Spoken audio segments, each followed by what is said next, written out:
Hello everybody and welcome to the first race in the Assetto Corsa Formula 1 Championship. Assetto Corsa Formula 1 Championship. You have what would normally be myself and Venusov, but Ven was a bit busy today, and so we are just gonna sort of jump straight into the action. As we can see, watching Max Romeo as he pits, we watch Jason Milanov. Jason seems to be quite a fast driver. I would say that every single car in this championship does have a custom livery that each driver is running, or each team is running. There are multiple drivers in each team. As we are in the practice session right now, as you can see, 6th. We're using the new layout of Australia, but with an old car. The car that we are using for this league is a 2009 Williams, but specifically the VRC mod of the 2009 Williams. And yeah, this league's running custom skins or custom liveries, and also the outside of the track is most time customized for ACF1.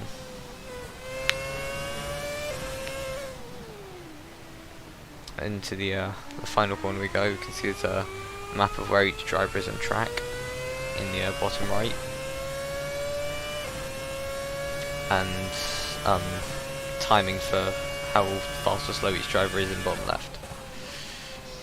There's a session timer in top middle, and then just timing board top left that may switch between certain things during sessions, such as at the moment we are just at gaps from the fastest driver on track at the moment is Jason Milanov, who's struggling a little bit with traction, it seems, having to catch the car a little bit there. And as we go to each time, you can see that Jason and Samuel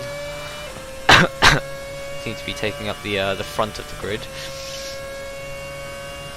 As we go to P3, Daniel is P3 of a 1:19.3, and a second off of first place is P4, Alexander Radakov. Apologies if I get any of these names wrong. I'm not 100% sure on pronunciations. Then we have Timo Nathaniel in P5 with a 1:20.0, trying to beat. Ooh, taps the wall there on the exit, hoping that the driver is okay. Obviously the driver would be okay because it's virtual, but the ego isn't too hurt, and the confidence in himself would be too low. You can see each driver has their initials in the map in the bottom right, compared to a driver number or a position number, because that would get confusing for me. Oh, a little bit wide there, brushes the wall but keeps on going. As you can see, Peter Jones, I think that was going P7. As you can see, I don't think I have that driver on my map. As Pietro goes P5. I was going to say first names. So we change to sectors.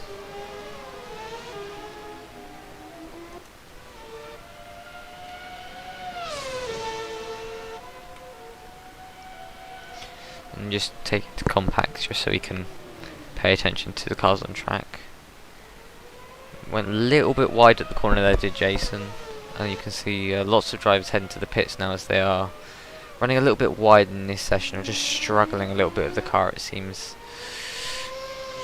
as they've had obviously, as this is sort of the simulator, sort of they've had however long they've spent practicing to get their setup quite well, and then just making some final tweaks because of session temperature and anything else different that might be, or anything else that might be different in this session compared to their practicing.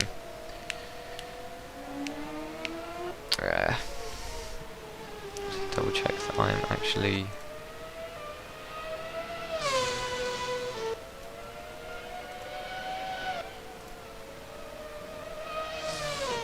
double check that I'm streaming in the right place. We are live on ACF1 World Championship and not the other channel that I stream on for races.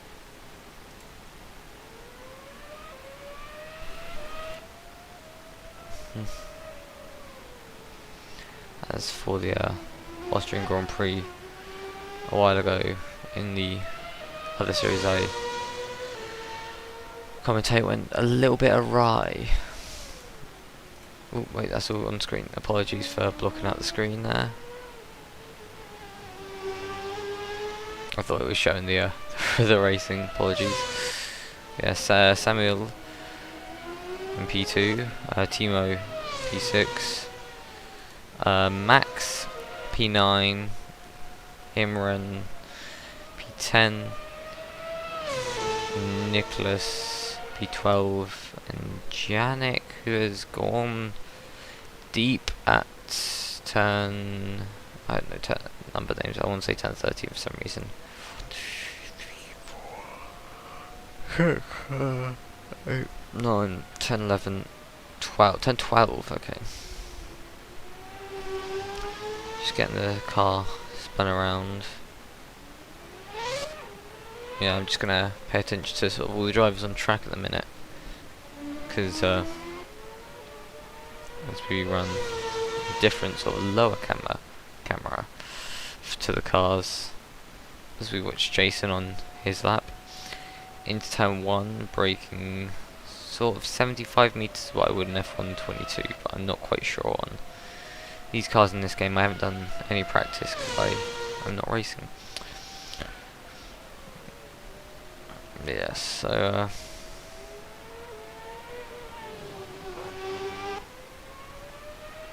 at some point we might have lap rides pre-recorded. I'll ask. But yeah, as we go down into what was formerly turn 9 and 10, and now is just sort of two very sweeping corners. As we look at the crowd, it's F1 TV direction, we go to a crowd shot. Real life Formula 1 TV direction just goes to a crowd shot in the middle of the action. That's Peter Jones disconnects. Taking a lot of curve through there. I'm not quite sure if that fits with the regulations.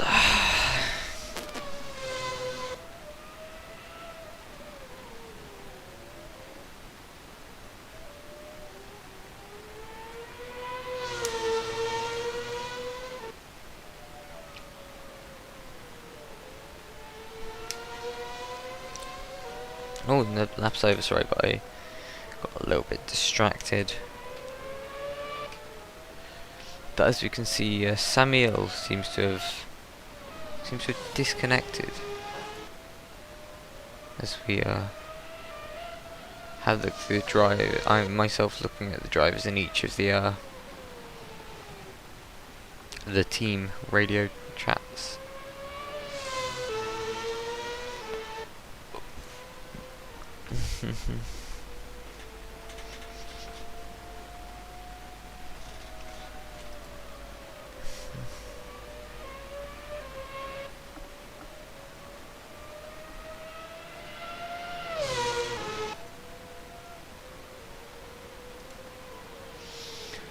Yes, so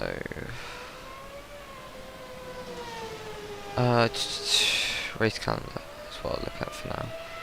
Yeah, the race calendar for this season of Assetto Corsa Formula World Championship is we are starting in Australia, as we are here, then we run to South Africa, going to Kyalami, beloved track by most Formula 1 fans if they've seen racing or not. It is a great track. Then we go to the Emilia Romagna Grand Prix in Imola, which is the Italian track Imola, and then we go to a Tunisian Grand Prix.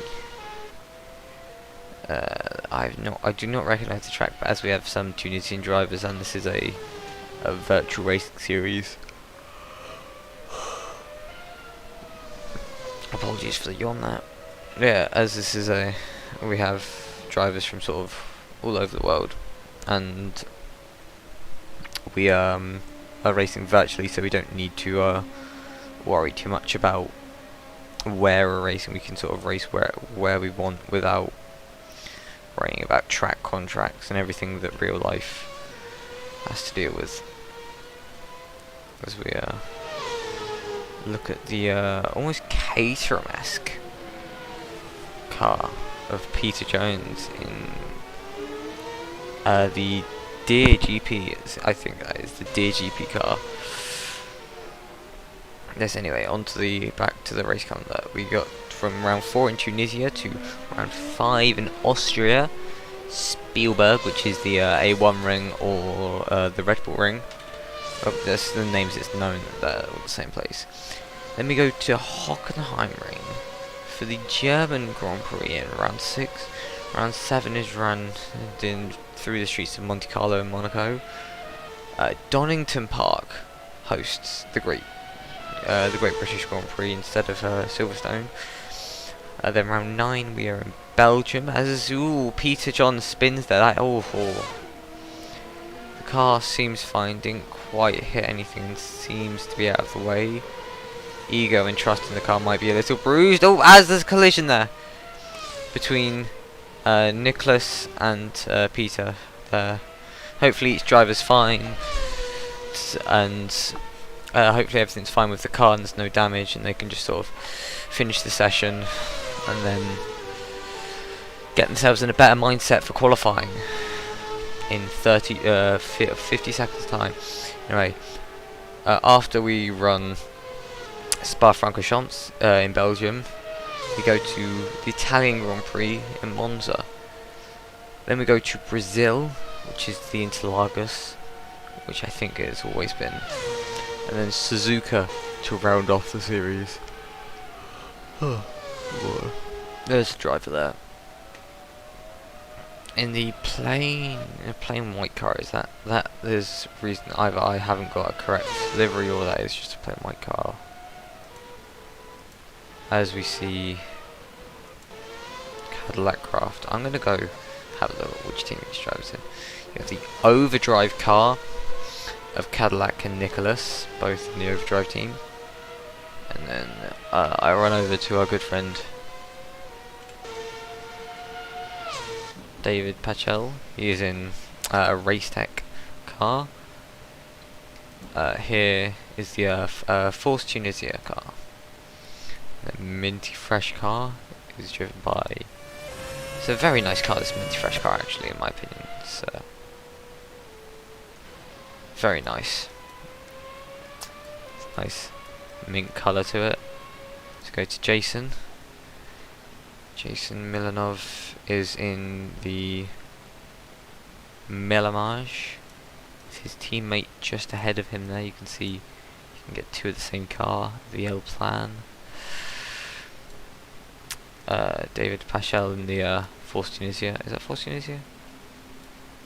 No, that is just a normal Force India car. What car is that meant to be? This stream's just going to be a little off because we started late. There's the Race Tech Esports. Oh no, it is Race Tech, but it's inspired by the former Force India car. Apologies. Here's the Lamborghini Motorsport. Is it Lamborghini Motorsport? Lamborghini Tech car. So Lenovo and DHL sponsors there. Very nice car. Alex.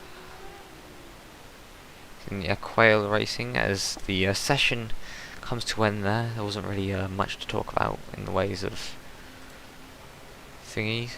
There's drivers apologising whatever else, as we see that going on to a 20-minute qualifying session with a factory TC and ABS, which is none. You can have 200%. We have 200% tire wear, which will play very much into the race strategy, as you're only allowed to use 2 sets of compounds, which are set by the race officials.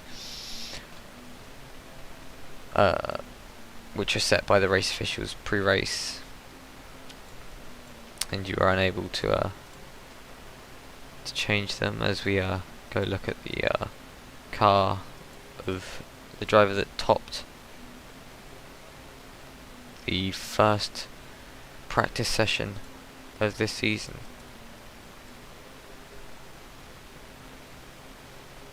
Jason Milanov. Quite a nice livery. Quite a nice livery for quite a fast driver. You can look down the pit lane. Sort of like a nice circle around the car. Sit the camera there for now. Also, we wait for the session to change. 200% tire rate, and you get 2 sets of tires that are set by the race officials pre-race, and then so for this race, I'm not sure if does it say it? It does. I found something. So for the Australian Grand Prix, the 2 sets of tyres, so the 4 sets of tyres we have in this series is the super soft tyre, the soft tyre, the medium tyre, and the hard tyre. And each race it is set to it says which tyre you're meant to use. And for the Australian Grand Prix, you are limited to super softs and medium tyres.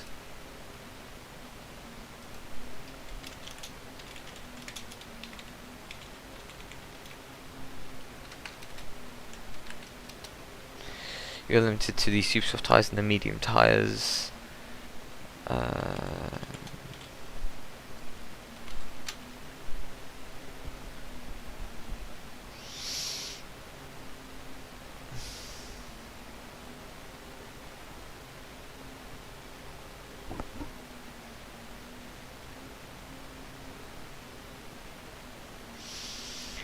Yeah, so for the Aquail Racing team, it is my fault that their livery is not showing up correctly.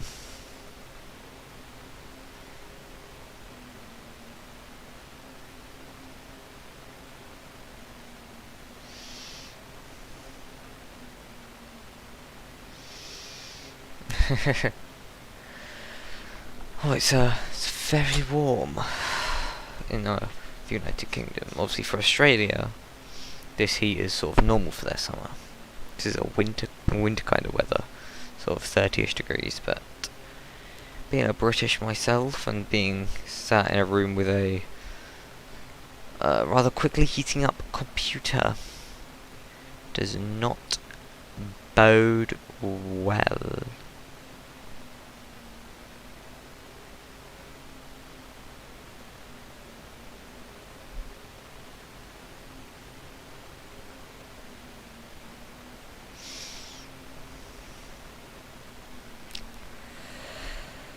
But yeah, so as we have about 40 seconds until we get into qualifying session.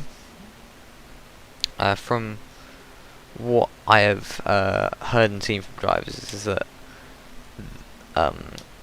they will probably end up using the super soft tyre for qualifying, but the super soft tyre dies really quickly, or it just loses grip really quickly. And so for the race where you're forced to use both sets of tyres, I think some drivers would choose to start on the mediums and go long for their first stint, and then pit onto the soft tyre, and then run back to the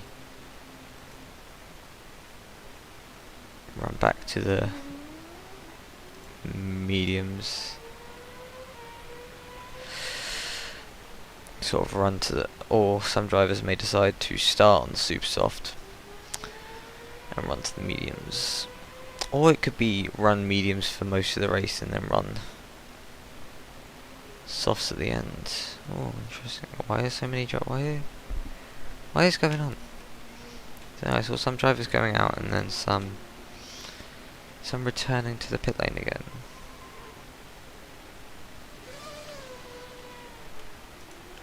But yeah, I can't quite change change the driver yet, because I'd have to mess around with the timing tables. So we're just gonna sit watching Alexander Rodakov for now, and maybe change driver later in the session. Just watch so that each driver has, I think they need to have completed one lap for then my timings to work, because for now, as you can see, it's there, but there's nothing being shown for the driver.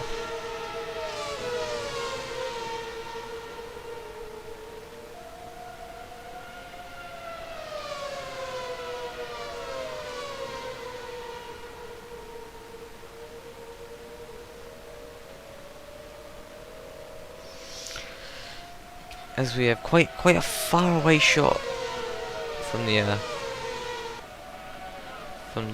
truck cars.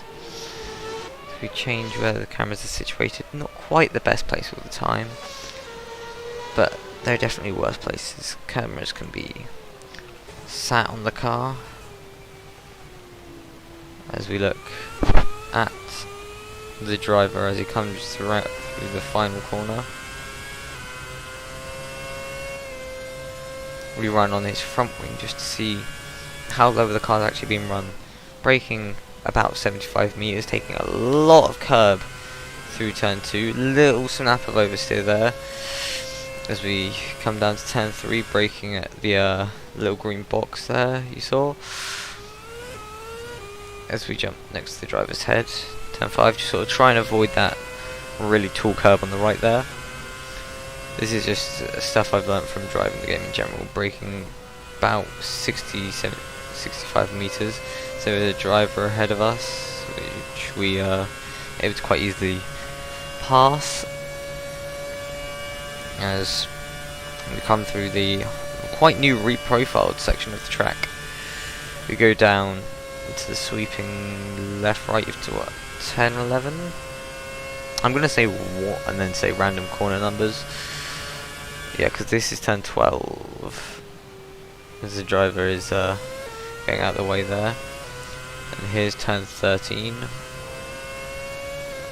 And then there are 15 corners of track, taking sort of the old line where the apex was a little bit further out.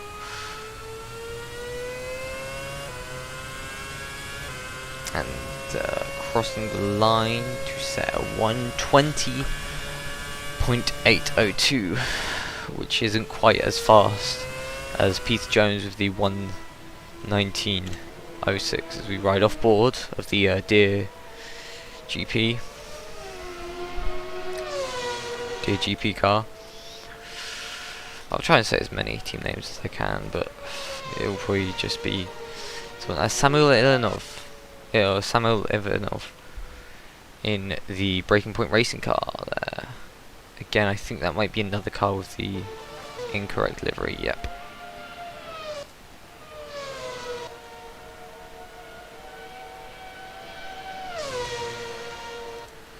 As Niklas Zahn there, coming off the track and return to the pit lane. So we watch Samuel in what should be the Breaking Point racing car, but is not.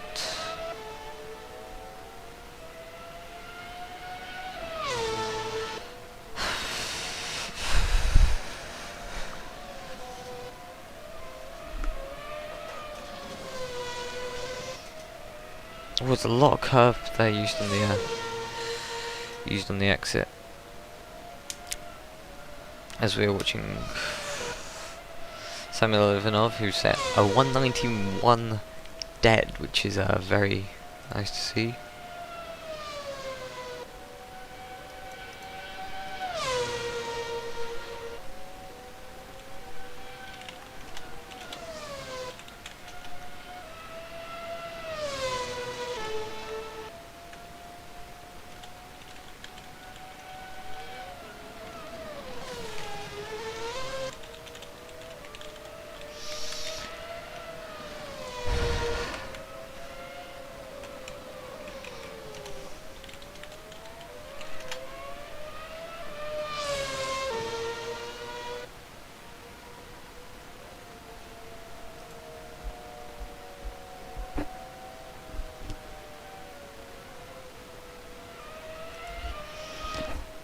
As we go on to watching Juan is in the wall.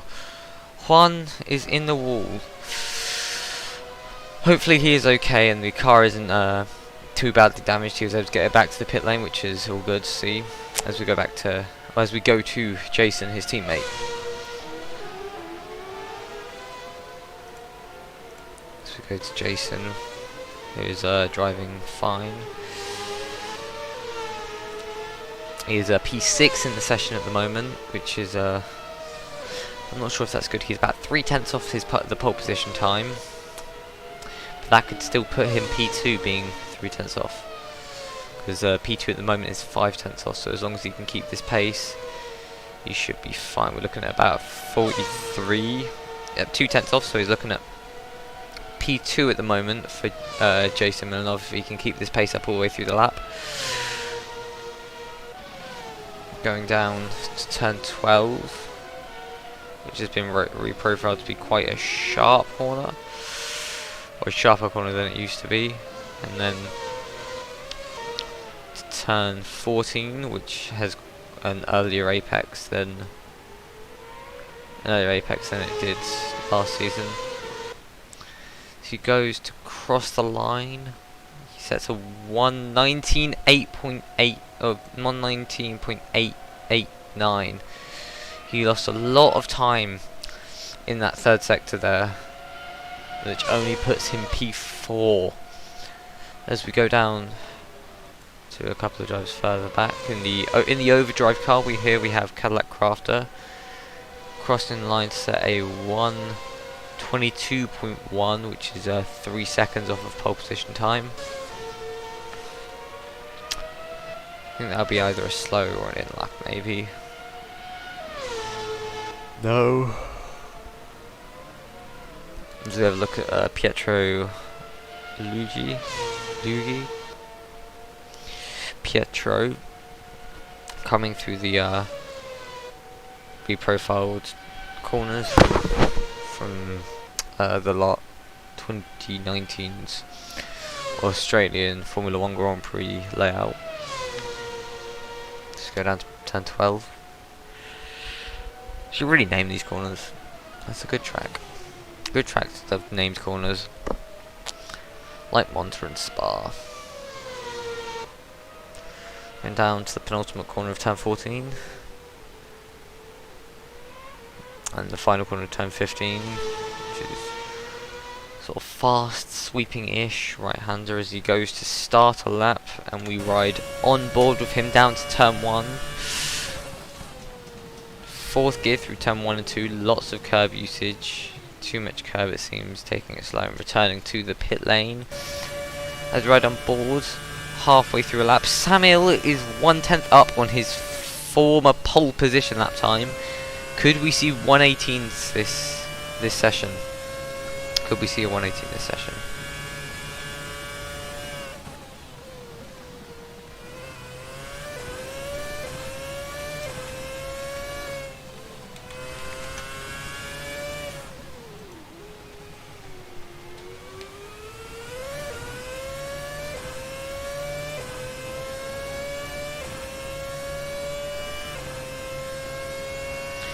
He crosses the line, sorry, I was a little bit distracted, but he crosses the line to set a 118.839, oh, very fast into the barrier, oh, big crash there, big crash. Hopefully the driver is fine. It seemed he got his throttle stuck on after that lap and sort of sent it all the way through without braking into the final corner. Hopefully he's okay. But as we ride with Peter Jones, who is either finishing or starting a lap.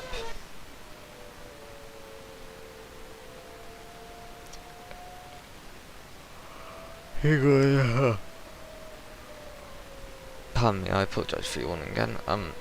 I think that was a fast lap that we caught him on. Jason, 8/10 off at the moment.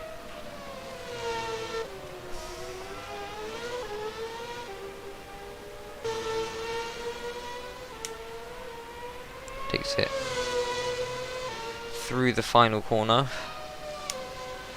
as we see drivers lost somewhere. It was Jason goes P3. Jason was on a fast lap. Sorry, I wasn't.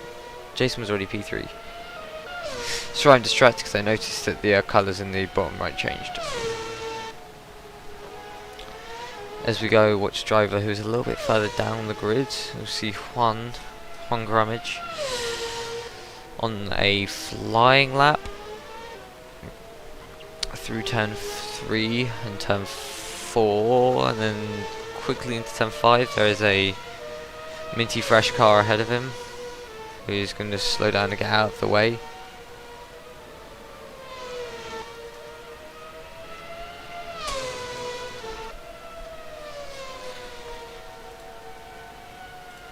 Change how it's coloured quick.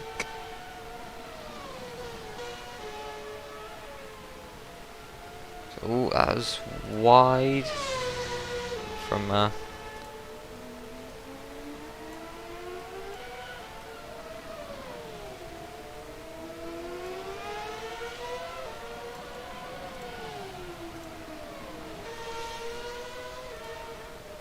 as Juan slows his car down on the side of the track to start a lap, or as he returned to the pits. We will find out as the pole time whizzes past him from how wide he's returning to the pit lane, it seems. Nope, he's starting a lap. Juan's starting a lap through the final corner, taking quite a late apex there to be able to take as much speed down the main straight. Crossing the line into the first corner. A little bit wide there, as there seems to be an issue with my timing.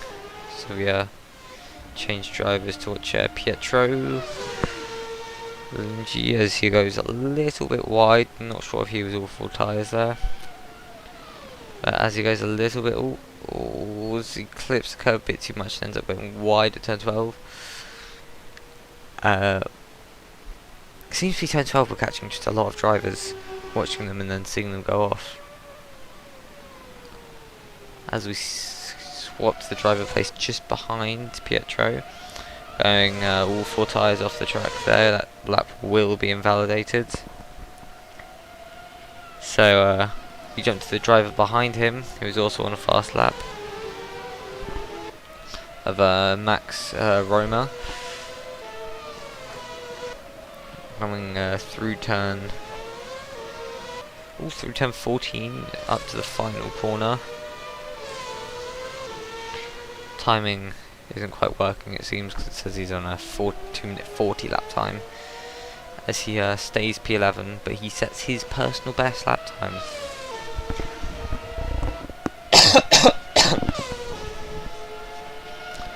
As we go to the top, where you can see what we missed was Jason Milanov getting pole position. So apologies for missing that. I'm not sure when that happened, but I do apologise for missing it. As Samuel fighting the car through the final corners, just trying to keep it straight. He's 2/10 off the pole position time. He's just trying to get the car to the end of the session, hopefully to the top of the timing boards. As we can see in P3 here, we have Alex Helm 7/10 off.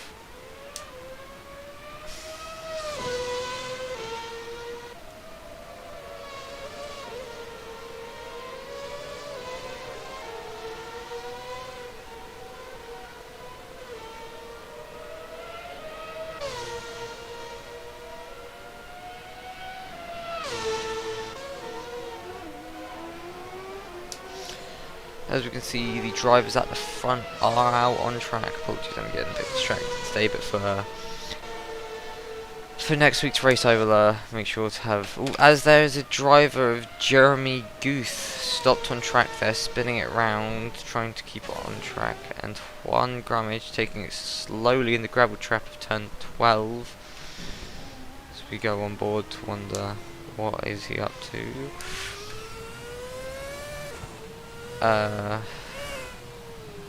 So we go to ride on board with Timo Nathaniel.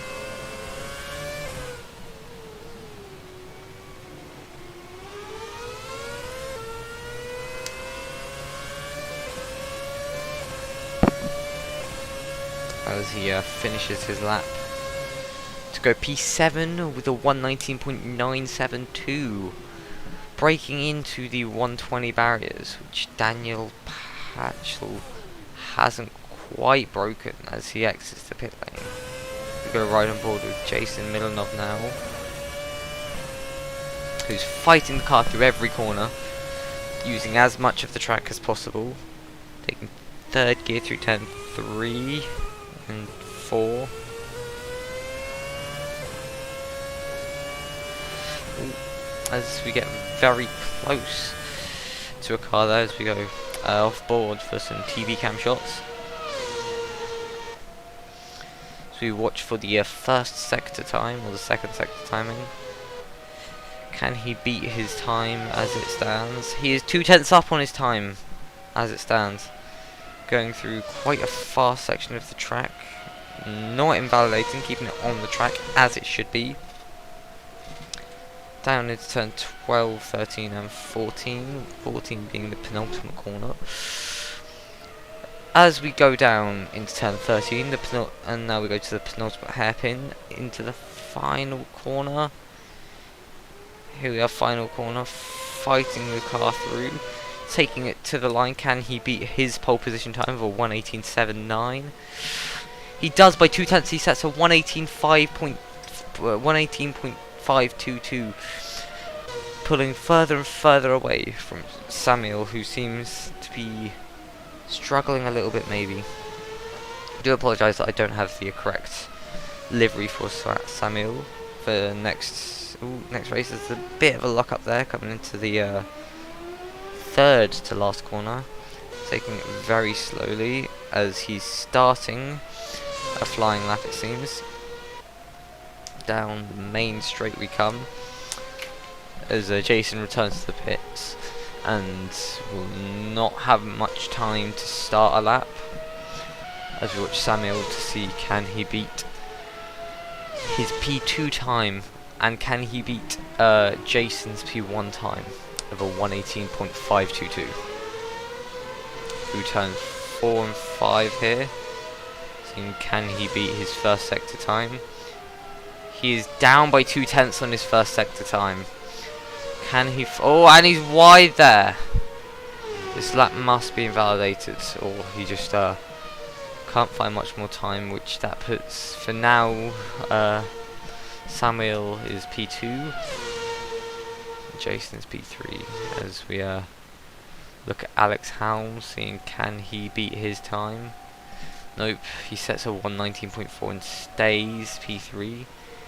Pete Jones, is he up on his time? As we see as we're about to pass through the sector time here, he's weaving on a straight, so this might be him seeing if he can get enough time to start a lap in.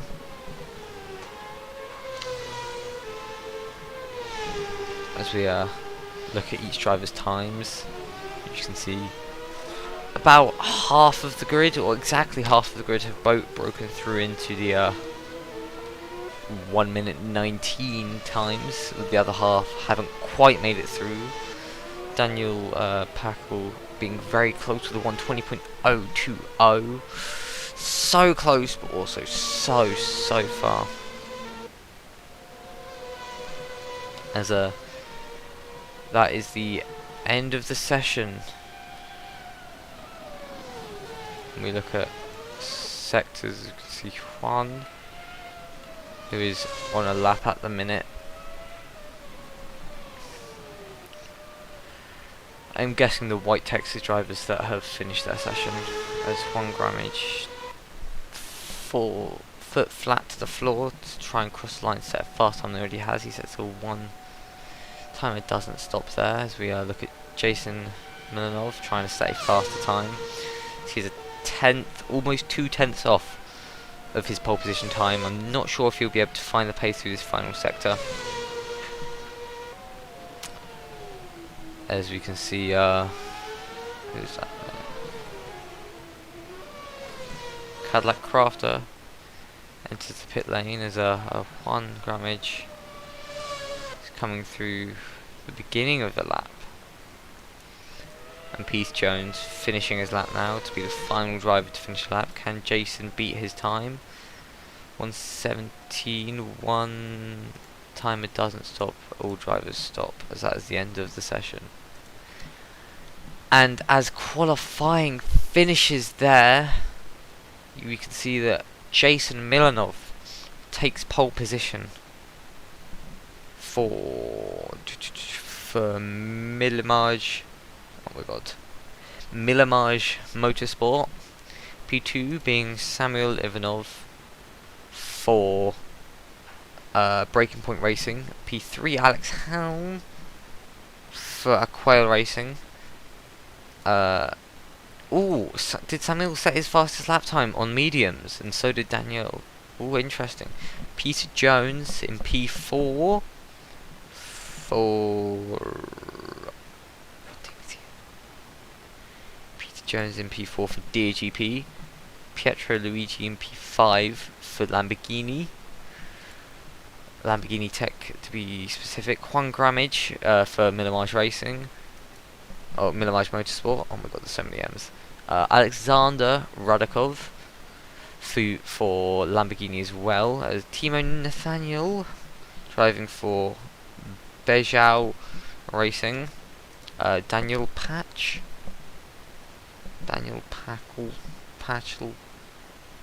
I'm not good with pronunciations, apologies, for Race Tech Esports. Then P10 Moritz Hoffer Racing. Where's Moritz Hoffer? Moritz Hoffer Racing for Euro Proton. Now as we sit looking at our first place driver again,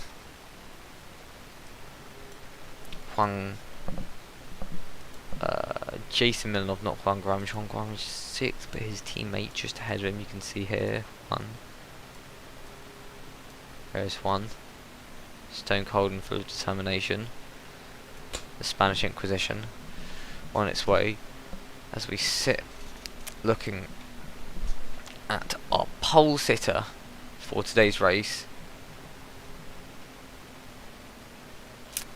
And we sit for 2 minutes 30 waiting, antagonizingly.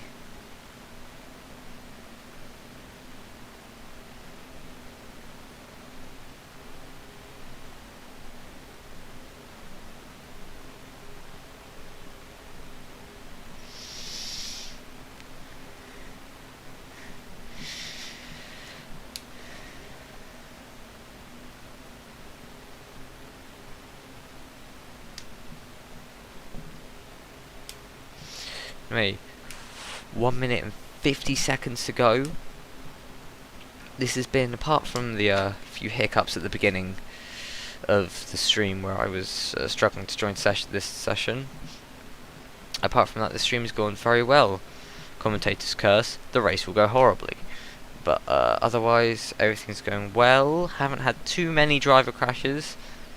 The race will be a big one where driver crashes mean a lot more than they do in qualifying, so just adrenaline is going to be up for the drivers, for the commentators, just because you never know what's going to happen. It's always a spectacle to see whatever happens. Drivers at the top of motorsport fighting for the Assetto Corsa Formula Championship trophy. As we have 55 seconds to go until we enter the race portion of this. Jason saying that he can't get a lap together, yet he set pole position time, and Samuel also saying that he didn't put a lap together. As there was a car going down the pit lane. Not sure which car is the Daniel Soul car on track. who hasn't set a representative lap time, because his fastest time is a 1:18:17, a 8 minute 17, 400 seconds off of the timing. As we look down the grid from pole position, as two unliveried cars, where I haven't quite done the delivery properly, sit P2 and P3. Will Jason be able to get enough traction off of the start to maintain his P1, or will Samuel... I've already forgotten his P3, I'm very good with memory. Will Samuel or Alex be able to overtake him going into the corner? As we sit on track, I'll have to return to pits, but as we go to relative, we look at first place. 5 lights, 6 lights, and it's lights out and away we go. Jason Milanov getting a great start there, as we need to quickly jump back up to the first.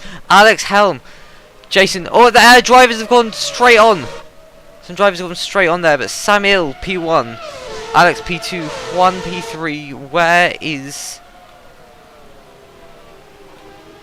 We can't see the times at the moment, but where is our pole sitter, Jason Milanov? Jason was one of the drivers that seemed to have gone straight on, or just struggled at the start a lot, and he just didn't quite get away, and now he's sitting in P18, where we have Antonio Robbie, P18 now, because Jason's Jason has a lot of pace, and so he may just pick off drivers one by one quite fast. As we look at the battle for first, as Samuel and Alex battle it through that quite fast-paced section. Samuel getting a slipstream, being able to overtake. As we look at Timo getting the overtake done, there's Alex going around the outside. Oh, there's a driver gone there. Timo has gone straight on at turn 12. Oh my, that was a terrifying scene right there. As drivers gain, but yeah, as we go to the front of the pack, we look on the rear wing of Samuel. You can see nothing. So we just sit right next to the driver's head going into turn 1, as there is Timo off again. This time he was at very close to the end of the lap at turn 13, 14 there. But as we can see, a few drivers going off a bit. Juan has slowed down, lost position to Pietro, and Nicholas, is that a driver wide there? Pietro has stopped on track. Pietro Lungi has stopped on the track. He seemed to have spun and hit the wall. And now, Alex, they're going side by side. I keep on missing this battle. This is a battle we really should be watching, because they've pulled quite a significant gap from the pack. But we have Pietro Lungi stopped on track. Is he going again? He doesn't seem to be going again, so I'm not sure. That will be yellow flag in that sector as he pits and returns to pit lane. As you can see, Juan Grummage 9 seconds off of the leaders. Our leaders of Alex Helm and Samuel Ivanov have just pulled away from the pack immensely. We have a 6-second gap to Peter Jones, who is P3. This is like the Ferraris pulling away, Max Verstappen and Charles Leclerc pulling away from the rest of the pack. As we watch, there is a gaggle of cars here, about 4 cars fighting for P11, just try and catch Will KB and get into the points as each car comes through. You can see there are 2 drivers stopped on track there. Here we are. They are the final corner. It seems they've spun and maybe made some sort of collision between them. But as they make their way down to the first corner, everything seems fine with the car. But Alex has pulled away from Samuel as Will KB made a very similar mistake to Pietro, who is sitting in P19 now. But Will KB made the same mistake.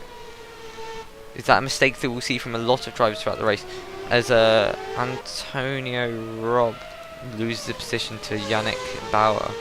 But Yannick goes wide. Which Yannick goes wide and allows Antoine through. As Alex has pulled a 2-second lead. Samuel now being almost a second a lap faster when it comes to the end of the race. But Jason pitting. Is this for a strategic tyre change? Or is this...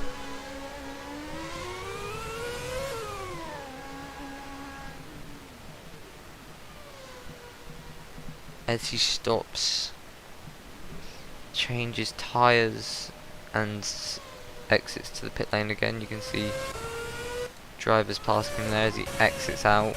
There's drivers. Oh, there's two drivers fighting side by side. There's a lock up from one of them. As we can see, Moritz Hofer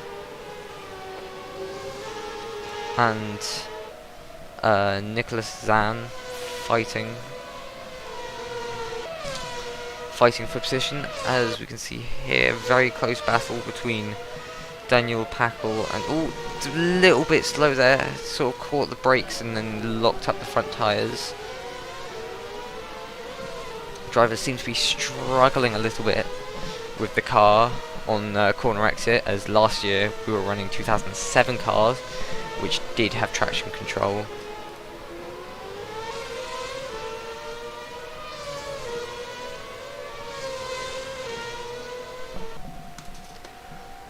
As we look at the closest gap at the moment is between Nicholas and Moritz.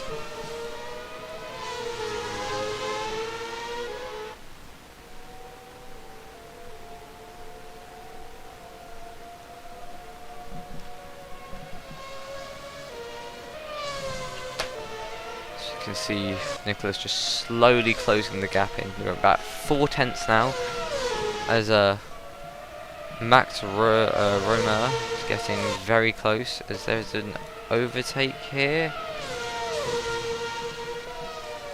Yes, as we quickly go to the Max Roma overtaking around the outside of Peter Jones. Can he make the move stick? No, he cannot. They were very close side by side through that section, but he could not quite keep it sticking, as Timo pits. Timo has pit. As we keep on watching this fight. Ooh! Max goes wide, allowing Juan Grammage through. Any other drivers quite gone through? Nope. Alex Helm setting the fastest lap of the race of a 1:20.837.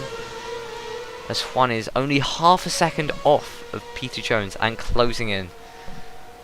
But yeah, there seems to be quite a dominant race lead from Alex Helm, with another quite dominant P2 from Samuel Ivanov. Lots of drivers sort of on their catches when they use the brakes. They catch the brakes and lock up.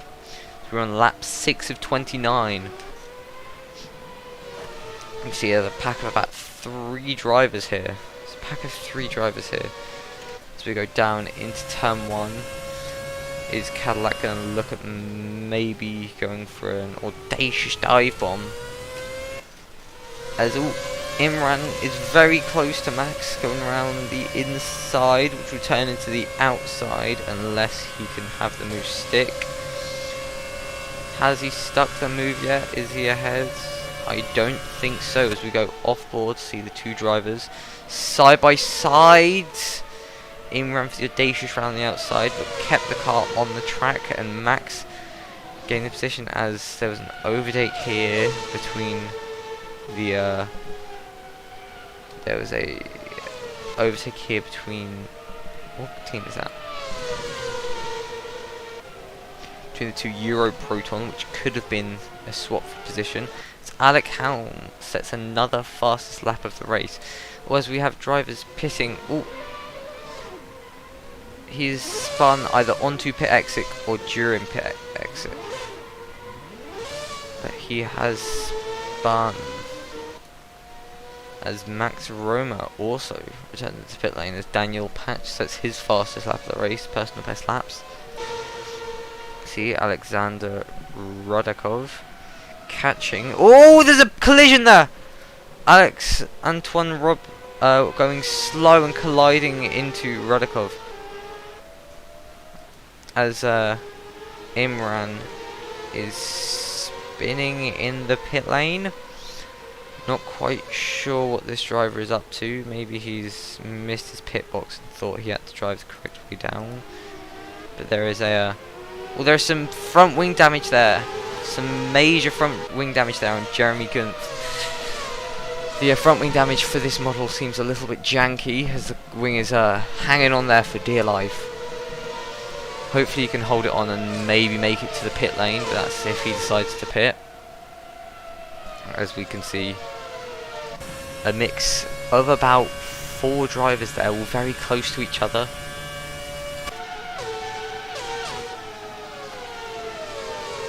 As we change the camera up a little bit. So there's a driver all off and spinning there. That is CK, which is Cadillac Crafter. Cadillac Crafter crashing into the wall almost during this race, as we can see some strategic pit stop entries from Daniel and Hoffa. So they are overtaken by drivers who presumably are running the medium tyres or have already pit. As we look at the progress of each driver, meaning the amount of overtakes they've made, as we can see, Daniel actually has made up 7 places even after his pit stop made 6. Cadillac just got past him. Jason Milanov has painfully lost 10 positions. We'll have to look over that start again, but Alex Helm going from 3rd place to 1st and just pulling a dominant lead off. As we can see, these drivers of Yannick Bauer and Timo Nathaniel being the biggest losers of this race, with Timo being one of the bigger losers of this race, with 9 positions lost. As we look at the amount of pit stops each driver has made, the top 4 have not made their first pit stop yet. I think these pit stops include pit stops made in other sessions, maybe, because I'm not sure if Timo's made 7 pit stops this session. But yes, as we see, Daniel has made his pit stop. Max has made 2 pit stops apparently. Jeremy Guth having made 1 pit stop, but he does have front wing damage. Jeremy Guth does have front wing damage. As we look at Will KB, has not stopped yet, as there is just jockeying for position between Peter Jones and Juan Gramage. As we can see, the top 9 all on the medium tyres, and then 10th down to 12th, 10th, 11th and 12th are all on the super soft tyres. So is Yannick Bauer, and they've all been on those tyres since the beginning of the race for about 9 laps or so. You can see the drivers that have made a pit stop down here with 1 lap on their tyres. I mean, I'm wondering, I haven't been on those tyres for 8 laps. Anyway, as we just sort of see it in a compact view for now,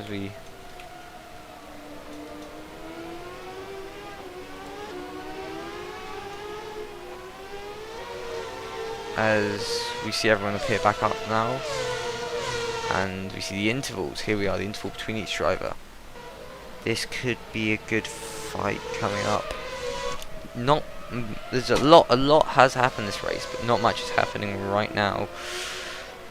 There's this fight between Daniel Soa and Hoffa. Hoffa pitting for his front wing damage, meaning that Samuel is stopped on track. Samuel has crashed. Oh, major damage to Samuel's car. Oh, major damage to both of those cars there. Major damage. Are both drives okay? It looks like that was a collision with a back marker. That was a collision with a back marker.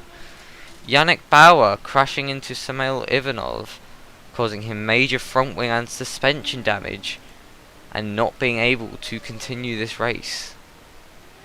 As Alex Helm takes his pit stop to he's somewhat secured that now, as is the that was a massive crash there. We didn't quite get to see it, but the aftermath of the crash, as Daniel Paxel goes a little bit wide there.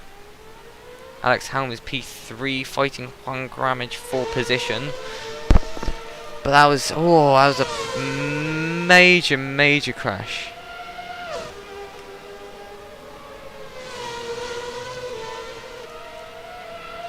We're hoping each driver is okay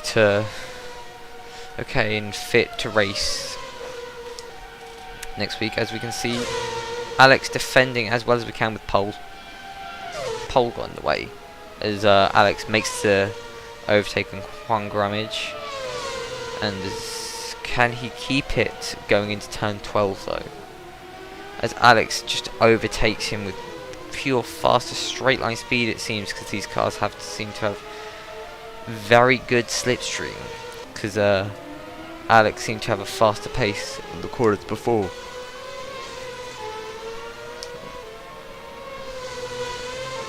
As we take the final corner, and Alex is trying to make, or Helm is trying to make an overtake into the final corner, as there is a driver X in the pit lane, as there is a small collision maybe between the two drivers.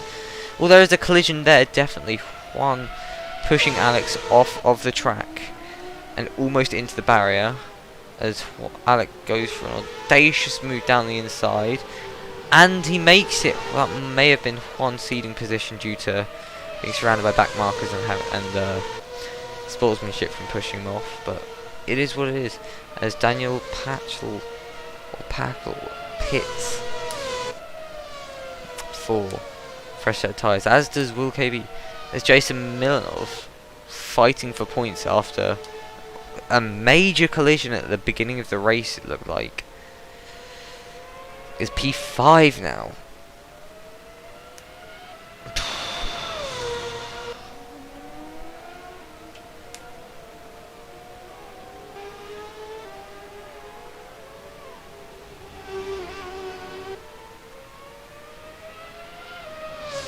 As we see Jason now sort of with a lot of empty air, 2 seconds behind but then 12 seconds ahead.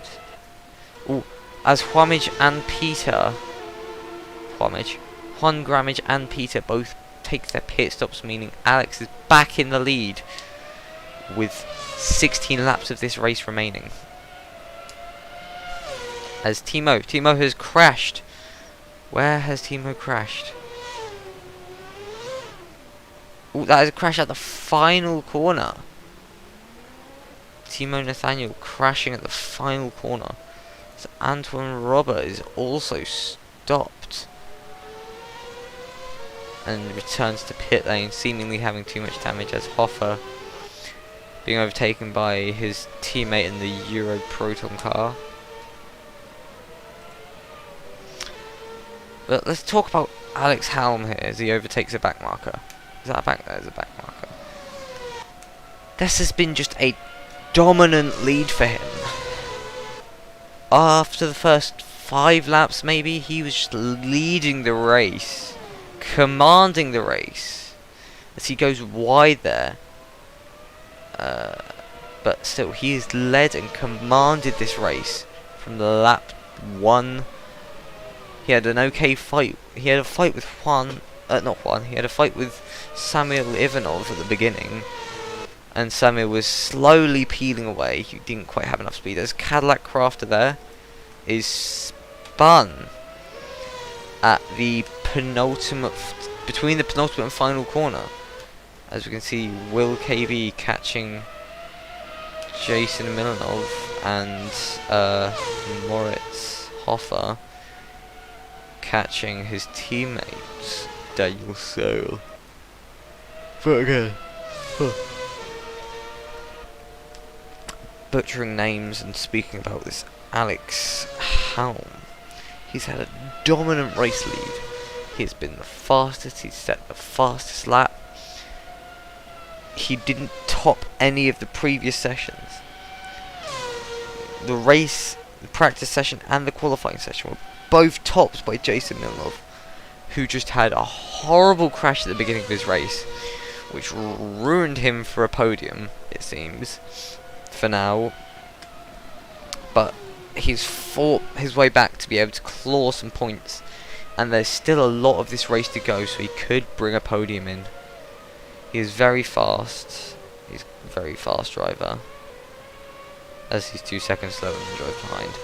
He's a fast driver.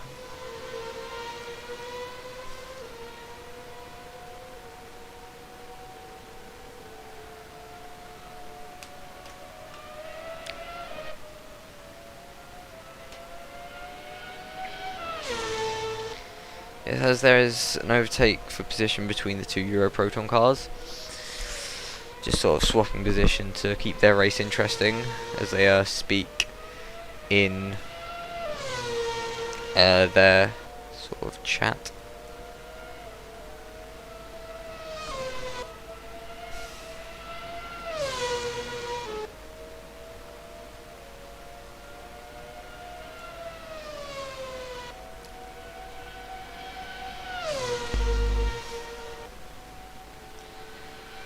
As Hoffer has pit for some reason as we ride.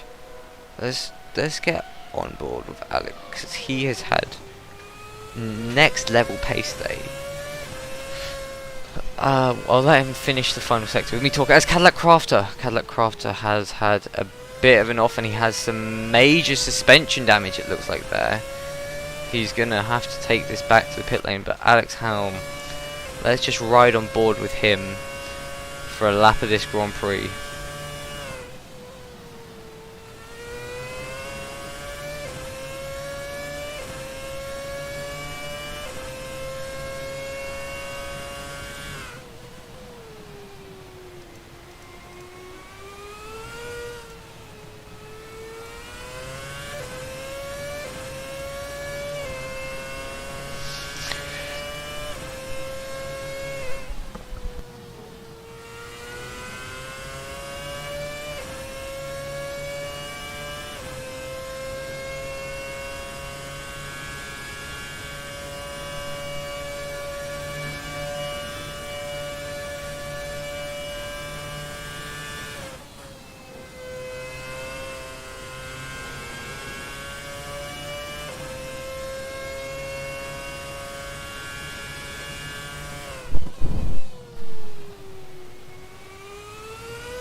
As through that lap, we may have seen on the timing boards there was a fight for position going on between Peter Jones and Juan Gramage, and also nearing the end of the lap, I think we saw Timo Nathaniel off the track.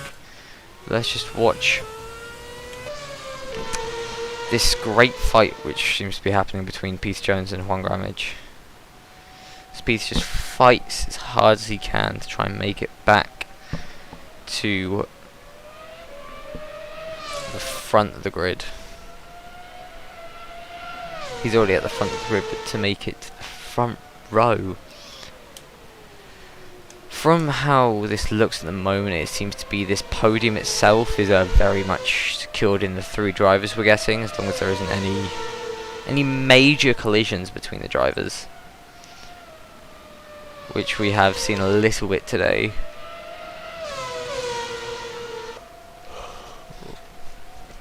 Particularly former podium runner Samuel Ivanov.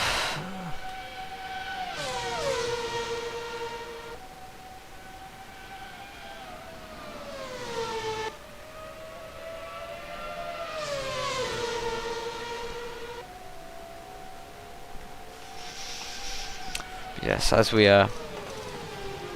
watch these laps from Peter Jones as he is chasing down Juan Grammage, a very fast driver in that Deer GP, which is just a great name for a team with his Cognizant and Husky Chocolate sponsors.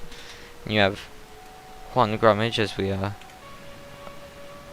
ride floating above the car, following it, watching slowly behind the Spanish team with Red Bull patent over the car. So there's a lock up there from Juan, the Millimage Motorsport team. There we are. Forgot the two Spaniards. I think they're both Spaniards. Let me double check it.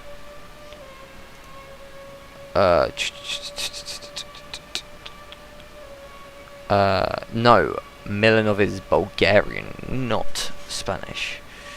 The Spanish-Bulgarian team of Millimage Motorsport. Ooh, I know my PC. Hopefully I didn't know anything out, which will make my PC run slower, but yeah, this is about the only fight that's on track at the minute, as there is a lock up there from Juan again, as we are pressing on the on screen, as we go to a TV camera shot, a helicopter shot. Let's try. None of them are good with this camera, as we watch Juan Grammage concentrating profusely, going through turn 1 and 2, looking at the Renault Red Bull rear wing. You can slightly see Jones there in the background, as we jump to a front wing shot from Jones, because we can see just how far Juamage has pulled. Oh, that's been next to the front wing now. Having the front wing on the right side of the screen going through right hand is really useful. Yes.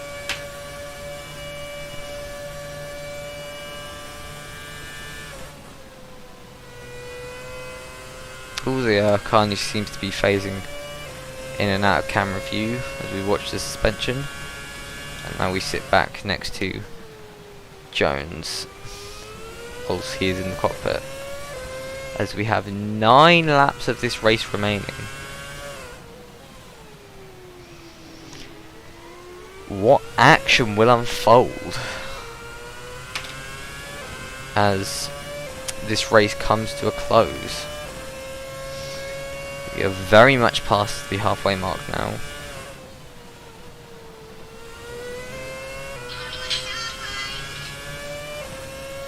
As the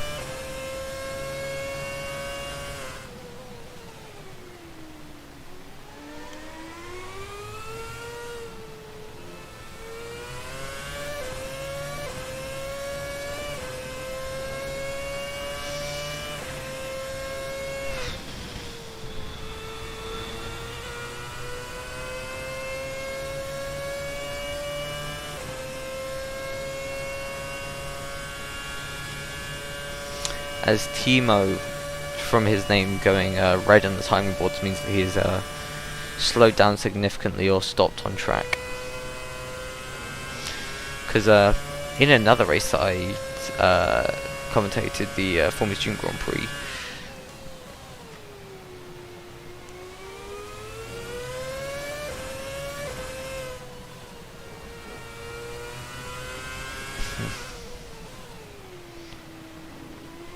as we look into the chat,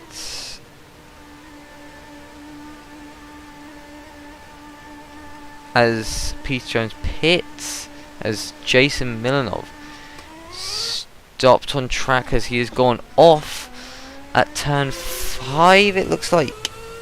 Jason has gone off at turn 5 and lost a few positions there. As we can see, there's a fight between these 3 drivers. It seems they're all within about a second of each other. Hoffa following Redakov, and Redakov following KV.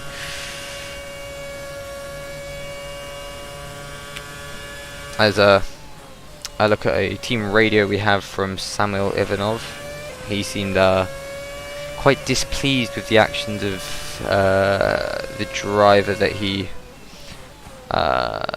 collided with all those laps ago.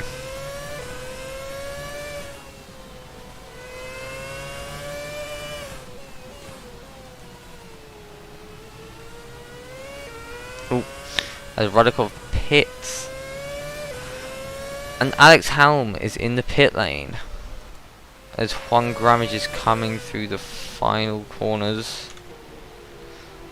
Will he pass Helm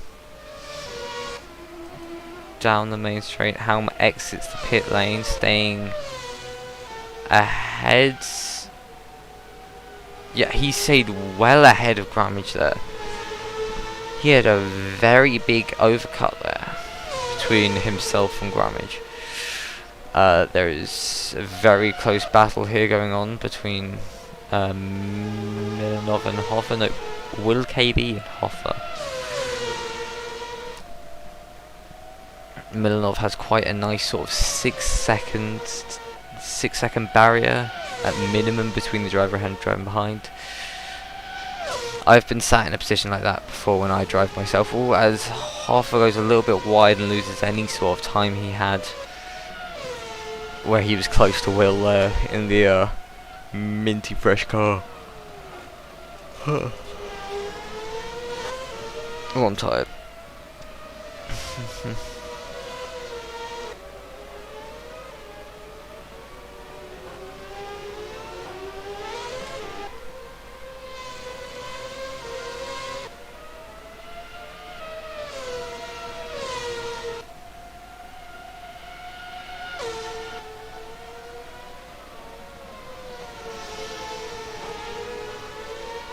As the race, oh my god, Hoffer has hit the wall there.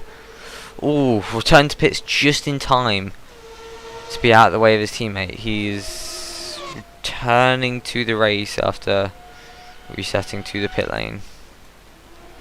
So we can see Juan Grammage only 3 seconds away, but taking it on the slower side maybe. Nope.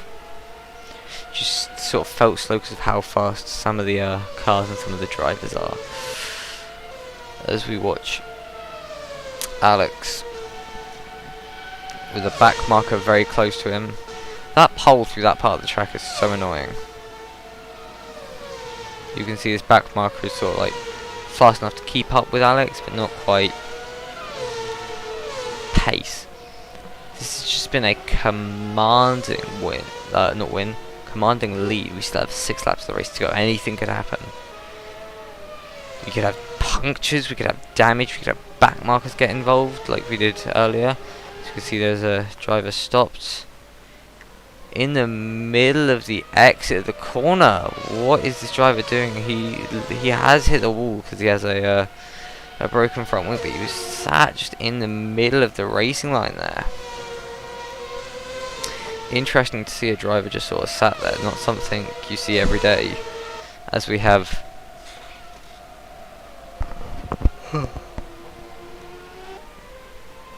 about 5 laps of the race to go, 5-6 laps of the race to go, as we ride on board with Alex Helm again, ride on board with Juan Grammage in his Millamage Motorsport car, which is a very nice livery of a nice teal blue with yellow to show. I think Toro Rosso used to be a teal at one point, or one of the Red Bull based teams were a teal colour.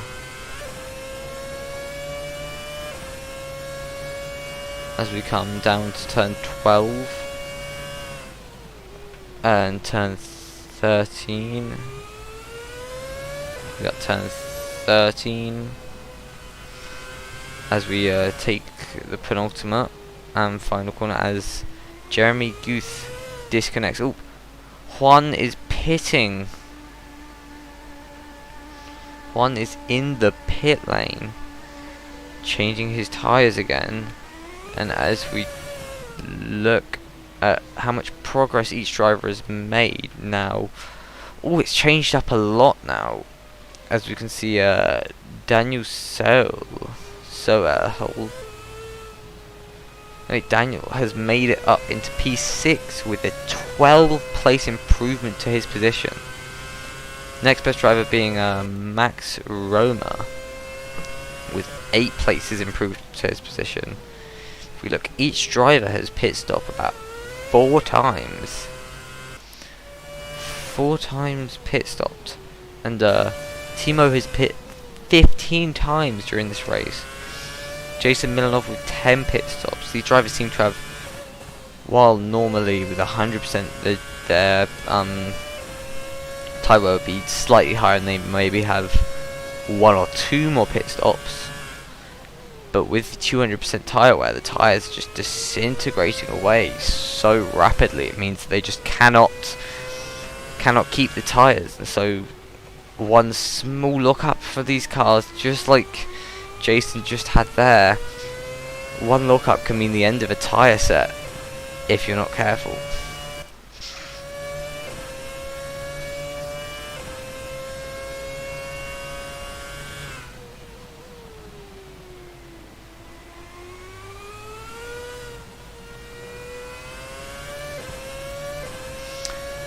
Yes, so you can see Cadillac Crafter with 10 pit stops in the pit lane right now.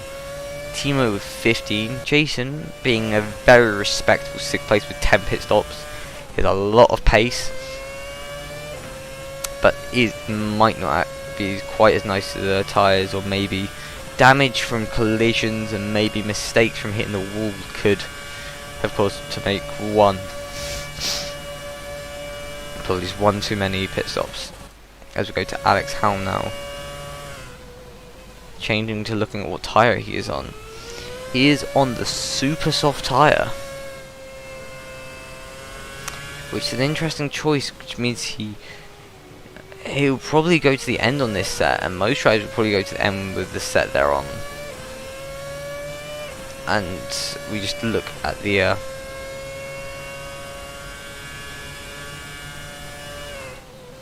position difference, the gaps from first place they are. See that 6th place is 6th place lap check. 6th place down is lapped.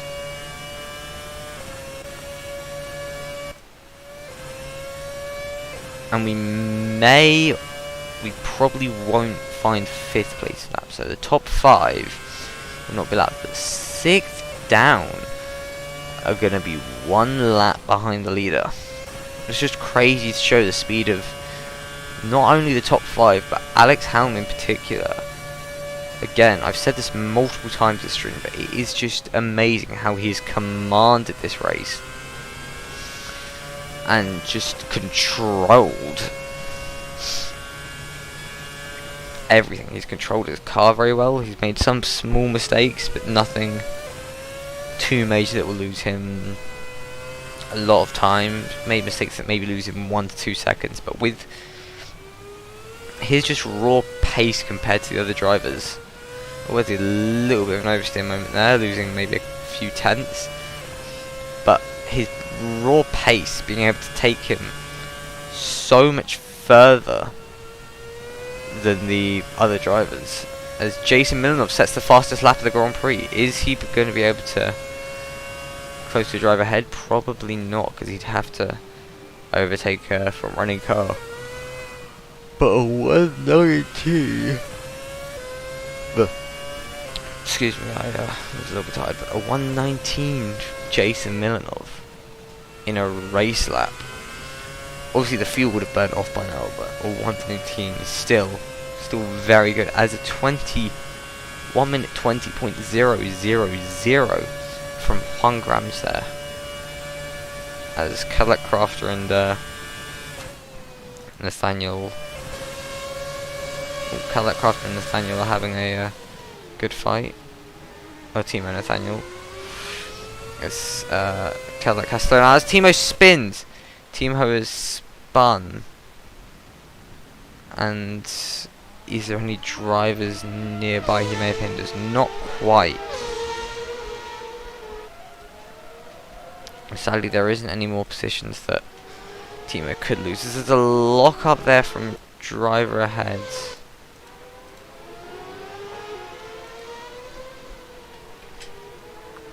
As we look to Cadillac Craft, who has had quite a quiet race. That's a lie. He hasn't had a quiet race. There's been a lot of collisions. The driver who has had a quiet race is probably Nicholas Zahn. We saw him maybe a few times at the beginning, as we quickly look at this fight between Mortis and Will KB.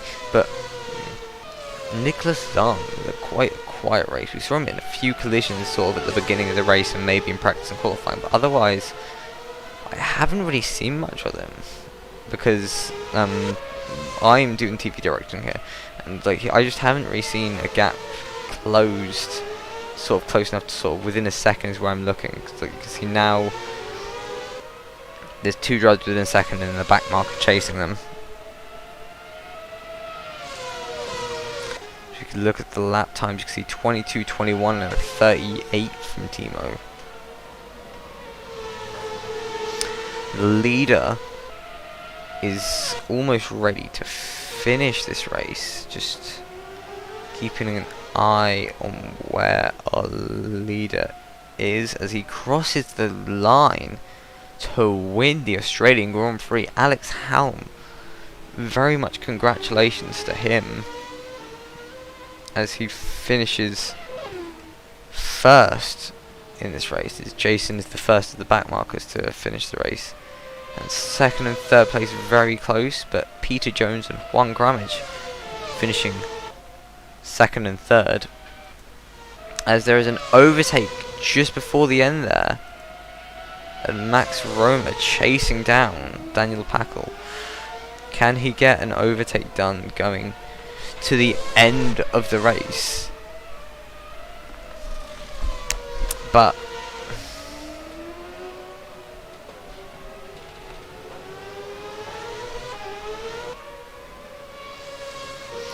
as Daniel Packel and Max Roma cross the line to be P4 and 5, as Will KV crosses the line, and the final driver to cross the line be Nicholas Zahn.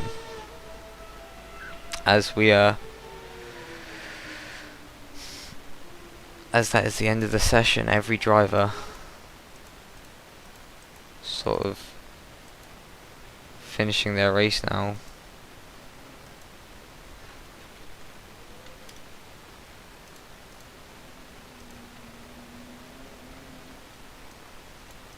As we look down the pit lane to see that most of the cars haven't returned to the pit lane. As you can see, the server has emptied now, so we will be swapping to it will say pre-session, but I'll change it to driver interviews. And as you can see, it says commentators Ven and Ethan, but Ven was busy.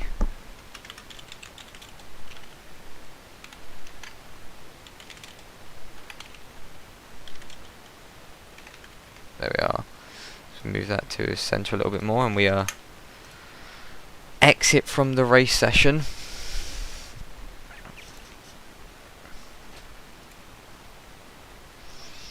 As that was a very good race.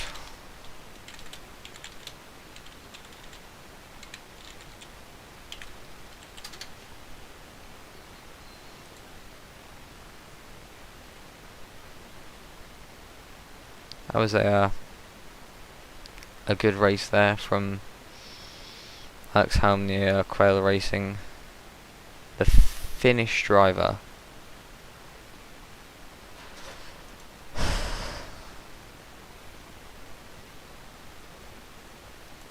Had a commanding lead of this race for a very long time. And I'm just waiting for my instruction to be told which drivers to interview first, and which VC I'm meant to join for the interviews.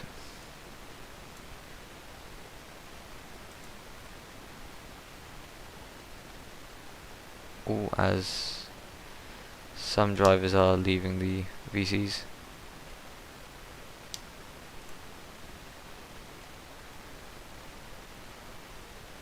Yes.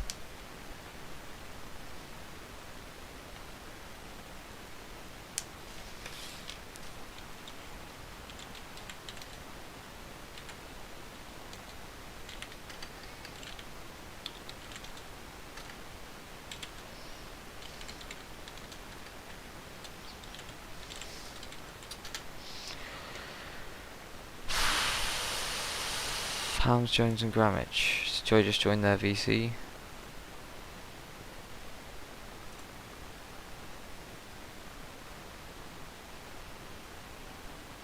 Oh, okay.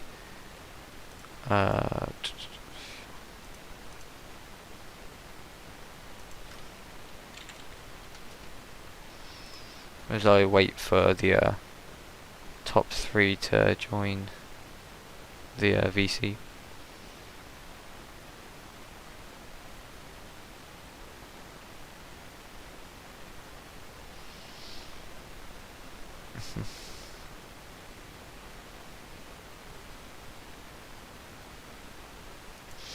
As we won't be able to get an interview with our P1 driver. Yeah, Jones. We'll wait for Jones to join. Ah, fellow Brit. Very nice to see. Yes, we'll have an interview with P2, which is Peter Jones. It'll be very good.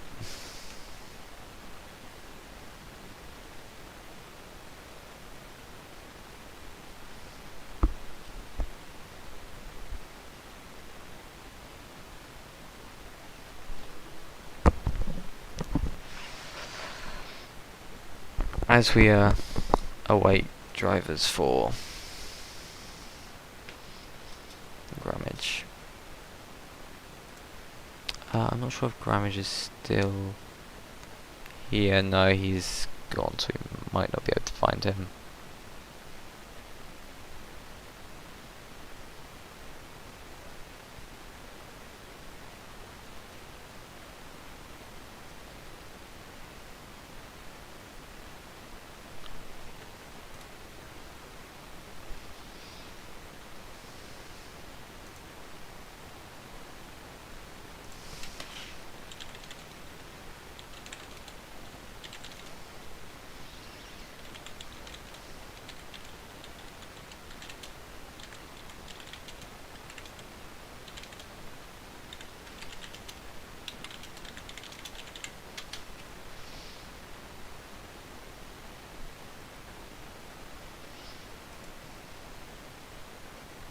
Hello there. Hello. Hello, Peter. How are you doing? I'm doing okay, thanks. How was that race for you? Because it was nice to see a Brit on the podium. P2. Yeah, thank you. It was a little bit tense, I'll be honest. After the first, I think it was turn 4 where I had some contact and pushed wide. I didn't expect to get that high up. And especially as well, the tire wear was a lot worse than I was expecting. I was initially planning a one stop going from mediums to super soft, but I just couldn't get the mediums to last. So I had to kind of create a new stop on the fly. Because yeah, it was nice to see, because especially near the end, Juan got quite close to you. It was about, I think it was 7/10 off maybe at the end there. So he did get close. Yeah, he stopped quite close to the end for new super soft, so he was right. Okay. He was right on the pace. But yeah, without saying yourself, who would you think your driver of the day is? Honestly, I don't know. I think Alex Helm maybe. I mean, he did kind of get himself to the front and just held it with a massive lead. So, I mean, I haven't seen the race from many people's perspectives, but given that there was such a gap between second and first, it is a really impressive win. Yeah, it was quite a commanding victory from him. And at the beginning, I think there was quite a big contact that might have sent some drivers just flying off or like spinning at turn one. Is what we saw from the TV perspective. I'm not sure if you saw anything in like your mirrors. Okay, I didn't catch anything. I was Okay. alongside with I was alongside someone at the time, so I didn't want to look anywhere else. Okay. Just sort of make sure you don't hit him. Yeah, a little Yeah. bit. Yeah. How do you think this season's going to go? It might only be round one, but how do you think the Um, season's looking? Are you looking forward to it? Are there any tracks you're specifically looking forward to, or any tracks you're not looking forward to? I don't know. Unfortunately, there are quite a few races that I'll be away for, but I mean, for the next race especially, I think it is Kyalami, and Mm, that's a track I quite like. So I'm hoping if I can get the setup down, mm, I should be fighting up for podiums again. Because it looked like lots of drivers were struggling with oversteer throughout with some of the corners. Because we saw a Hmm. lot of drivers spinning and then sort of just stopping on track because they didn't want to continue because they just lost too much. Yeah, yeah. But I mean, for me, for my setup personally, it was on the way into corners the car would oversteer, and then midway through it start understeering. So Ah, it's kind okay. of trying to find a balance between the two, between the two extremes was a little Yeah. bit difficult at times. I think I got it to a stable setup though, so I Mm. was quite happy with how drivable it Well, was. it seemed that it was stable enough for you to get a podium, so Hmm. Hope so. it seems like quite a good setup. Yeah, Yeah, well done on your podium, and we're gonna continue to one now. sure thing. Thank you. Hello, Juan. Hello. How was that race for you? How was that race? Well, pretty average race. I was at least proud of myself not to making very much mistakes, Hmm. and I was pretty consistent. I made a very good start, which put me P3, and maybe if I didn't Mm. make that, if I didn't went wide on turn 3, I maybe could uh, get P2 in a part of the race. But Mm. for me, the best I could do is a P3. Yeah. How do you think like the strategy? Because we was talking to Peace just now, and he said that the tire wear was a lot higher than he was expecting, and he was planning to do a one-stop race today. So how I is that also from your perspective? I also planned a one-stop race, but when I saw that the medium tires didn't last more than 6 laps, I was like, well, shoot. Because yeah, I You know. think in the session it was about 200% tire wear. I think it was set to. Okay, now I get it. Because yeah, did I think you made a pit stop right at the end or like very near to the end because your tires were dying? I'm guessing. No, before the race, I realized there was a two-stop race, Ah, and okay. because of that, I thought about pitting on lap 12 and then on lap 24, and then Yeah. make Okay. the last stint only by 5 laps, Okay. because Mm. with more laps, the softs won't last. And it was a good strategy, but Mm. I wasn't fast enough. Ah, okay. How do you think your setup was for this race? Because I saw a lot of drivers that were struggling with oversteer on corner exit. So how was it for Yeah, you? the car was very slippery. I couldn't manage to. I couldn't manage the car, and I ended up searching a barring setup for this car and Okay. just copy pasting it for this track, Mm. and it made the oversteering decent. No, okay. I'm not a Without total lamer. I'm not a total lamer, as I was saying. So. without saying yourself, who would you say is your driver of the day? Definitely the driver who won, Alex Halme. Mm. He was very fast. He uh, moved in like 26 seconds ahead of me. Mm. It was impossible to follow his pace. Because sort of like at the end of the race, he was about 26, 27 seconds ahead. But then even at the beginning, like we saw a good fight between him and Samuel, and then Samuel got sort of backed off a little bit with his pace, and then got into the collision. Yeah. But yeah, he had a very commanding lead throughout this race. Sort of Did just you like see? there was a Uh, big crash at the beginning, is what we saw, which sort of took I can't remember who got pole. I think it was I your s- teammate. I've seen like 3 crashes in the Like, race, and I passed through one of them like in the Raikkonen Okay, 'cause without seeing nothing. Ooh. I don't know if it was seen on the screen, but it was incredible. Because at turn 1, I think Jason got caught up with some back markers that might have forgotten Yeah, to brake. Because we I just was sort of saw smoke and just sort of cars go over. yeah, he told me that by the team radio. Because yeah, he was very dominant throughout the 2 practice sessions. I think it was about 3-4 tenths ahead of the driver behind, just in the practice sessions alone. I think if he hadn't gotten into that collision, he could have had a good race, but it is what it is. Yeah, Jason is a very fast driver, but as he says, he in race pace he's not that good, and he also had very bad luck today. Because I know he can win most races. He's a very a very special contender for the championship. So anyway, it was nice speaking to you. Thank you for speaking to us. Thank you too. Goodbye. Goodbye. Well, that was our second and third. Our first place didn't have a way of communicating, but it is what it is. But yeah, so congratulations to Alex Helm for his just dominant race lead, and congratulations to Peter Jones for second and Juan Grammage for third.